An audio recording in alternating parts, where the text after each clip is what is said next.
Okay, so I'll pass on to Rada. Rada, you had a comment earlier. Sorry, it's taken a bit of a long time to get to you. Hi, and thank you for putting this session together. It's really interesting, and as usual, it's very well facilitated. And thank you for your fantastic introduction. Um, so I can relate to all of these things that you were saying. So years ago, I my father left us a house between our family, and I decided, okay, um, you never what know what happens in life. Maybe I'll go and try and do something with this. So my mum was living in part of the house, and I thought, okay, let me rent my part of the house out. So I rented it out, and that came with its own problems. What happened with the rental people and everything. So I thought, okay, let me try and renovate it. Um, so I did the things you said. I went to China. I found that everything was done. I got on the plane, went to China, found all the things, brought them back, and then of course I came to Sudan. And it's okay. How do we renovate these things and put them together? And I had my own ideas about having sustainable buildings with solar power and interacting with the community and etc. And none of them worked. Well, I started off trying to find people who are able to do things. Somebody who was able to tile and somebody who was able to paint. And you'd come like my mum would come back and find me tiling instead of the tiler. Um, because he'd done something wrong, or or because he'd put something together upside down, or it was just crazy. But what it did highlight was the interactiveness of the community.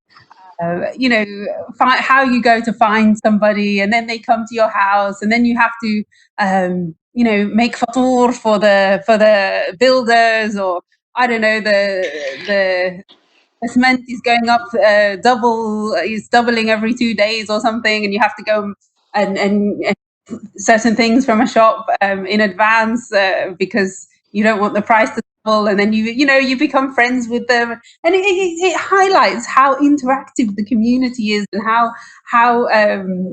how different it is from other parts of the world. And that was something I really appreciated. I mean, in the end, in Sudan, I had to resort to going to Syrians and Turkish people to help me put things together. And just because sometimes the standards in Sudan are not what you expect.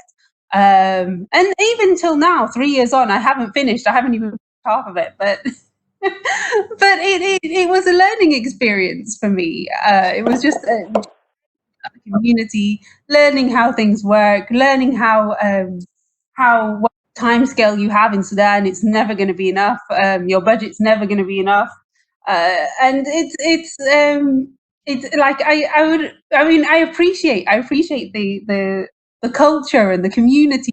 All these things come out massively, but it's definitely a learning experience for me, and I'm still working on it. So so you never know what happens in life. So I think it's just used as a way to see all the challenges in Sudan, and whether it's economical, social challenges. It's just a medium by which you can see all of Sudan. Thank you, Rada.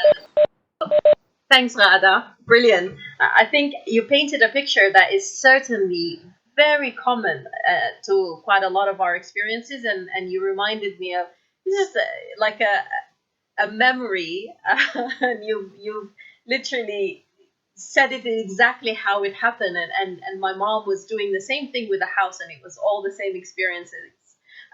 But what went from a dream, I've got to say, especially in the you know I remember my mom, her experience in designing a house in the 80s was very different. There was a very different relationship with the architect, and there was a design process. But then fast forward to, I don't know, about 10 years ago, we felt if we don't take my mom out of that situation, she'll probably end up with a heart attack because of all the sheer amount of stress was just unbelievable, and it put so much stress on the whole family. We were like, okay, we're gonna stop this project before you end up doing something to one of these people. But again, back to you, Omeima. I don't know if you would like to come in. Oh, yeah. That was an amazing story. It's just resonates with almost everybody here. Maybe if you go to Sudan, try to fix just the sink in a bathroom, this is the same thing you go through.